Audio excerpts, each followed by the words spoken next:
Olá, estudante! Vamos seguir com a nossa semana de acolhimento do ciclo 5? Eu quero lembrar que o novo PET já está disponível no site estudeemcasa.educação.mg.gov.br. Não deixe de fazer o download e conferir o que vem por aí. Mas antes disso, vamos relembrar os principais temas do ciclo 4? Quem está aqui conosco é o professor Bruno Galvão, de Ciências. Seja muito bem-vindo, professor. Obrigado, Gabriela. Conta pra gente o que você preparou para essa aula. Conto sim, tá tudo bem com você? Tudo ótimo. Espero que você, aluno, também esteja ótimo. Vou falar aqui para você o que vamos tratar nesta aula. Você, aluno do nono ano do ensino fundamental, são o foco desta aula. É a famosa semana do acolhimento, onde eu vou trabalhar aqui algumas questões do PET 4 aí. Eu fiz questão de separar questões da semana 1, da semana 2, da semana 3 e da semana 4 do seu PET. Nós vamos falar então, resolver questões e discutir sobre a estrutura celular, sobre o núcleo celular, que faz parte também dessa estrutura, da divisão celular e do último tema que tratamos aí na quarta semana, que é a biotecnologia. Vamos para as questões. Vamos para a primeira questão. Questão da Unicamp, adaptada. O quadro a seguir compara 3 diferentes tipos celulares, A, B e C. Quanto à presença positiva e à ausência negativa de determinadas estruturas. Ok, então nós vamos ter aqui um quadro para nós analisarmos. Este aqui é o quadro, dá uma olhada rapidamente, a gente tem aí do lado esquerdo do quadro aí, seguindo aí a linha vertical, nós temos a estrutura que vai ser membrana plasmática, presença ou não de núcleo celular, presença ou não de mitocôndrias, presença ou não de cloroplastos, complexo golgiense ou complexo de Golgi, retículo endoplasmático, ribossomos e vacúolo. Quando estiver presente, a gente vai ter o sinal de mais. Olha lá, célula A, por exemplo, membrana plasmática. Tem um mais lá, está positivo para a membrana plasmática. Significa que essa célula A tem essa característica, essa estrutura. Célula B e célula C. São 3 tipos de células diferentes representadas pela letra A, B e C. Agora vamos para a pergunta propriamente dita dessa questão. Letra A. Identifique a célula bacteriana e justifique a sua resposta. Letra B. Identifique a célula animal e vegetal e justifique sua resposta.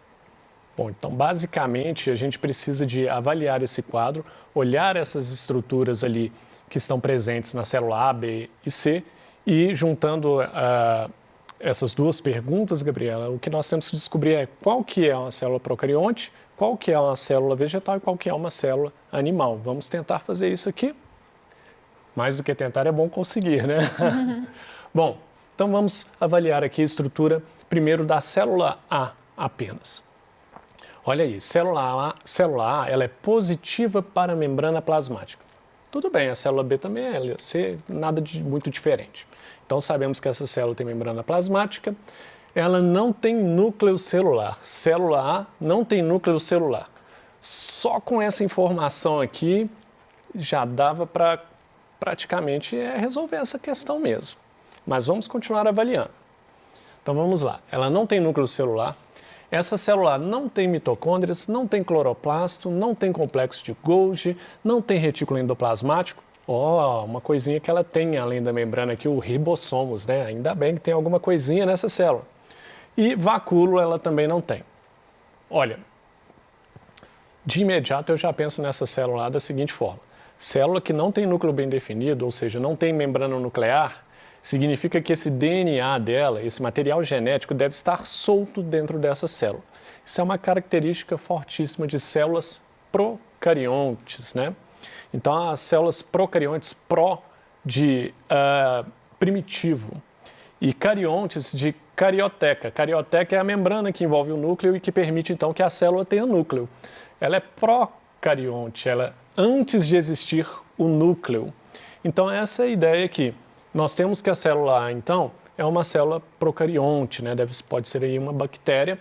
Então, nós temos essas características. Agora, por que ela tem ribossomo, apesar de não ter esse tanto de organela aí? Ribossomo é fundamental para a produção de proteínas. Uma célula precisa de produzir proteínas para existir. Então, os componentes, inclusive a membrana plasmática que ela tem, a membrana plasmática ela é feita de lipídios e de proteínas. Então, está aí uma função que é essencial, que é produzir proteínas. Daí a importância de, obviamente, ter ribossomos na célula A. Vamos ver a célula B, vamos analisar a célula B, que agora nós temos que decidir qual que é uma célula animal e qual que é uma célula vegetal. Então, célula B positiva para a membrana plasmática, célula B tem núcleo celular, a célula B tem mitocôndrias, a célula B tem cloroplasto, opa! Célula B tem cloroplasto, é uma diferença dela em relação a C. Olha lá a C. A C é negativa para cloroplasto. O que faz o cloroplasto? Você se lembra de cloroplasto? Quantas vezes na sua vida você está aí, no 9º ano do ensino fundamental, você já ouviu falar de fotossíntese até essa palavra nunca mais sair da sua cabeça? Já ouviu falar de fotossíntese? E aí a gente pensa, como é que a planta faz fotossíntese, né? Fotossíntese, já ouviu falar de fotossíntese, já Gabriel? Já ouviu falar, professor? Muito. Muito. Não tem como ouvir, Eu até associei cloroplasto, clorofila. Perfeito. Cloroplasto está relacionado com a clorofila. Então, essa organela é responsável, ela é uma das principais componentes que permite à planta realizar a fotossíntese, que é a produção do próprio alimento da planta. Ou seja, cloroplasto só está presente nessas plantas. Então aqui, só de olhar cloroplasto já dá para decidir. Opa, célula B tem cloroplasto? Já pensei em planta. Dava para definir aqui entre essas 3 opções que nós temos. Mas vamos continuar olhando. Complexo de Golgi tem também. Retículo endoplasmático tem também. Ribossomos tem também, está lá, positivo. Vacúolo. A célula B é positiva para vacúolo e a célula C não. Outra característica de células vegetais, além de ter cloroplastos, elas também têm vacúolo de diferente. Então, as células animais não têm vacúolo e não têm cloroplasto. Isso define essa célula B como sendo a célula vegetal aqui da nossa questão. E, consequentemente, nós temos aqui a célula C, que vai ter aqui membrana plasmática, núcleo celular, vai ter as mitocôndrias, vai ter complexo de Golgi, vai ter o retículo endoplasmático, vai ter os ribossomos, mas a célula C não tem nem cloroplasto e nem vacúolo, é uma célula animal. Bom, porque essas são as opções que nós temos, né? Ou saber qual é procarionte, ou qual é vegetal e qual é animal, não é isso, Gabriela? Verdade. Aí vamos ver como você pode colocar isso aí de forma simplificada aí nas suas respostas. Pode ser simples assim, ó. Letra A, você pode responder assim, ó. A célula A é bacteriana, pois não possui núcleo ou organelas membranosas. Já a letra B, que se refere à célula B inclusive. A célula B é vegetal, pois possui cloroplastos e vacúolos. Por consequência, né? Portanto, a célula C é animal, porque a célula C ela tem núcleo, tem todas as organelas que as procariontes não têm, mas a célula C não vai ter o cloroplasto e os vacúolos. E assim você consegue diferenciar facilmente aí essas células que nós tínhamos como opções. Questão número 2. Conceitue os termos abaixo.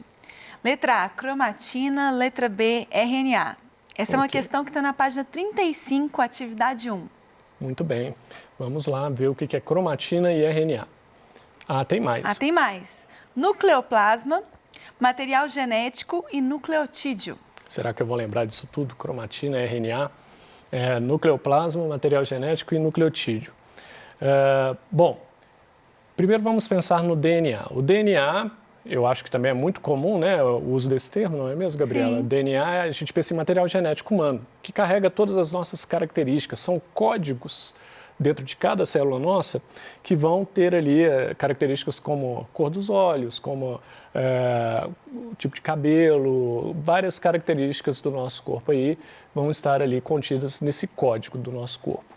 Bom, então, quando eu penso em DNA, eu penso em material genético. Esse DNA, ele não está lá no núcleo sem nenhuma interação. Esse DNA, ele está ali enrolado, interagindo com algumas proteínas que nós chamamos de histonas, e esse DNA associado a essas proteínas é o que nós chamamos de cromatina. Então, foi o primeiro ali que a gente queria saber o que era cromatina, não é isso mesmo? Isso mesmo. Cromatina, então, vai ser o DNA, o material genético, associado a proteínas chamadas histonas. E depois eu sei ali na letra B foi RNA, certo? Certo. O RNA também, ele é formado pelos mesmos componentes que o DNA, só que existem algumas diferenças. Bom, o DNA ele é formado por primeiro é uma dupla fita de DNA, e essas fitas são formadas do que nós chamamos de nucleotídeos, que nós vamos falar daqui a pouco aqui o que é um nucleotídeo. Só que o DNA, então, ele é uma fita dupla e o RNA não. Ele só tem uma fita, ele não tem uma fita que faz par com ele, sabe? Então, o RNA vai ser, então, ele é composto de nucleotídeos e ele é construído a partir de um processo chamado transcrição, que é retirado a cópia de uma fita do DNA. Então, ele é a cópia de uma fita de um DNA, porque isso é necessário, porque sem transformar DNA em RNA, nós não conseguimos ler esse código que eu falei, esse código das nossas características, seja da cor do olho, seja lá qual for. Imagina o seguinte, Gabriela, que imagina o seguinte, nós temos exemplos maravilhosos aqui, porque nós temos os tradutores de Libras aqui. Bom, eu quero falar algo para as pessoas que têm deficiência auditiva, eu não consigo falar. Eu preciso que essa informação seja codificada. E o intérprete de Libras, ele vai codificar a minha informação para que a pessoa com deficiência auditiva possa entender esse código que eu estou passando. E é isso aqui no caso do RNA. O RNA, ele vai ser transcrito ele vai ser uma cópia do DNA, mas vai ter umas pequenas diferenças. Ele é uma cópia, mas ele vai ser uma leitura diferente, ele vai ter um código um pouco diferente do DNA. E esse código, sim, vai permitir que nós possamos produzir todas as proteínas do nosso corpo a partir desse código. Agora, nucleoplasma. Já o nucleoplasma, nós podemos pensar também em citoplasma, né? Quando a gente pensa em célula na estrutura básica, né, Gabriela? A gente pensa em membrana plasmática, citoplasma e núcleo. Verdade. É o básico, assim, não é? Então, o nucleoplasma lembra citoplasma, porque a constituição dele é muito parecida com a do citoplasma, só que ele fica dentro do núcleo. O núcleo não tem só o DNA, alguns ribossomos soltos lá, ele também tem essa substância que seria formada por íons, algumas proteínas, inclusive essa formação seria muito parecida mesmo com a do citoplasma. Material genético. Material genético, eu já comecei a responder essa questão falando disso, eu falei do DNA. Material genético, então, basicamente é o DNA, e esse DNA é que vai guardar todos os códigos que vão poder ser convertidos, né, nas características que nós temos aqui, nas características mesmo de uma planta, de qualquer animal ou de micro-organismos. Basta que seja ser vivo para ter material genético. E, finalmente, nucleotídeo. Nucleotídeo eu cheguei a falar aqui em algum momento, certo, Gabriela, que o DNA era feito de 2 fitas e que essas fitas eram compostas de nucleotídeos. E disse também que o RNA também é composto de nucleotídeo, só que ele não faz uma dupla fita. Eu vou colocar rapidamente aqui no quadro o que seria um nucleotídeo, aqui no flipchart, perdão. Bom, essa estrutura que eu estou fazendo aqui é de um açúcar. É um tipo de açúcar que nós chamamos de pentose. Pentose porque ela tem aqui, ó, isso aqui é uma representação química, tá? 1, 2, 3, 4, 5. Essas 5 pontas representam 5 carbonos, ok? Então é uma pentose, penta de 5, né? Quando o Brasil foi pentacampeão, todo mundo, ganhamos 5 vezes, né? Enfim, penta é de 5, pentose, ose de açúcar. Essa pentose, ela vai estar ligada a uma base nitrogenada, que nós falamos na aula que tem adenina, timina, guanina, citosina, vamos colocar aqui que é adenina, por exemplo, não pode ser todas de uma vez, é uma de cada vez, e vai estar ligada também a um grupo fosfato. O grupo fosfato é uma molécula química, está relacionada então à parte de química, que vocês também trabalharam um pouco aí no 9º ano, e que tem esse elemento fósforo aqui na sua composição. Isso é um nucleotídeo. Vários nucleotídeos ligados um ao outro, né? Vários nucleotídeos, uma sequência de nucleotídeos P, tal. Vamos supor que aqui agora não é adenina mais, é guanina. E aí vai, vários nucleotídeos ligados um à outra que formam essa fita de DNA ou a fita de RNA. A diferença do DNA para o RNA é que essa base nitrogenada aqui, ó, no DNA, pode ser adenina, guanina, pode ser timina e citosina. No RNA, não tem timina. No RNA, nós temos, no lugar de timina, nós temos uracila. A diferença basicamente é essa, e o fato do RNA ele ter fitas simples, ele não ser duas fitas dessa aqui. Então essa é a ideia de nucleotídeo. Os nucleotídeos é que são a base da formação do DNA e do RNA, a base estrutural química. Vamos ver como ficam essas respostas facinhas aí para você colocar aí nas suas questões. Cromatina, conjunto de fios ou longas moléculas de DNA associadas a proteínas chamadas histonas. RNA, molécula linear, ou seja, é uma linha, né, formada por nucleotídeos, o DNA também é, sintetizada a partir do DNA. Vamos ver a C. Nucleoplasma, substância aquosa no núcleo contendo proteínas, íons e outras substâncias, muito semelhante ao citoplasma. Material genético é o conjunto de moléculas de DNA formados a partir também de nucleotídeos, assim como o RNA. E, finalmente, o próprio nucleotídeo. Estrutura química formada por um açúcar, que é uma pentose, um grupo fosfato e uma base nitrogenada, como eu fiz aqui no flip chart, e é o que vai dar origem aí ao DNA e ao RNA. Vamos para a questão 3. Questão 3. Faça um quadro comparativo das características da mitose com as da meiose. Ok. Bom, vamos direto aqui para o quadro. Eu fiz aqui um quadro aqui, colocando as principais características. Do lado esquerdo, para você que está observando aí na televisão, você tem a mitose, e do lado direito do quadro você tem a meiose. A mitose, já vamos comparando um lado com o outro, ok? Vou fazer dessa forma. A mitose forma duas células filhas. Agora olha a meiose, logo na frente, forma 4 células filhas. Grande diferença da mitose e da meiose. Mitose, 2 células filhas, meiose, 4 células filhas. Na mitose, olhando para a esquerda de novo, as células filhas têm o mesmo número de cromossomos da célula mãe. Então, se você tem aí células humanas que têm 46 cromossomos, uma célula humana que se divide em duas na mitose, essas duas também vão ter 46 cromossomos, a mesma quantidade de cromossomo que a célula mãe. Já na meiose, não.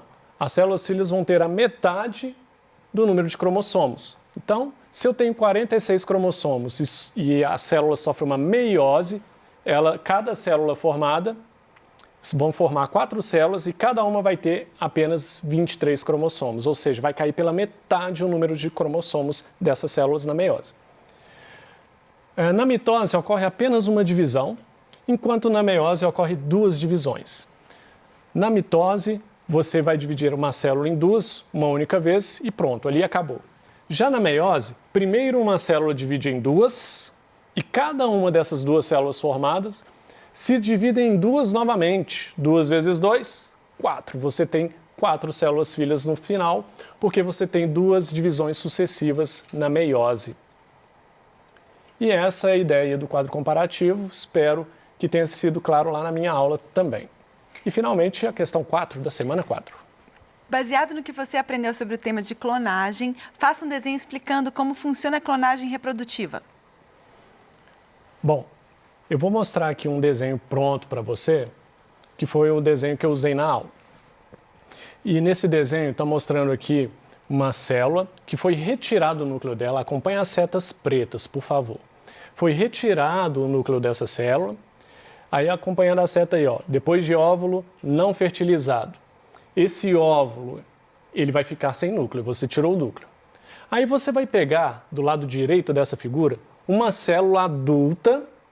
Olha a setinha acompanhando. Você tirou o núcleo dessa célula adulta e colocou o núcleo dessa célula adulta dentro desse óvulo que foi retirado o núcleo dele. Olha que maravilha. Você agora tem um óvulo. A gente sabe que o óvulo ele tem um papel importantíssimo, porque ele, quando é fecundado, no caso dos animais, por espermatozoides, esse óvulo, então, ele vai ser fecundado, vai formar um embrião e vai formar um ser novo. Aqui você retirou o núcleo desse óvulo, deixou ele, vamos dizer assim, vazio. Depois você pegou o núcleo de uma célula daquele animal que você quer clonar, foi o caso da ovelha Dolly, super famosa, a primeiro animal a ser clonado. Então foi retirada uma célula qualquer dela lá, essa célula tirou o núcleo dessa célula e colocou dentro do óvulo. Agora você tem um óvulo completo. Você tem um óvulo, você tem o núcleo tem todos os cromossomos com todas as características necessárias para reproduzir um animal igual àquele. E aí, então você vai ter então uma formação do embrião. Você tem um óvulo capaz de se tornar um embrião.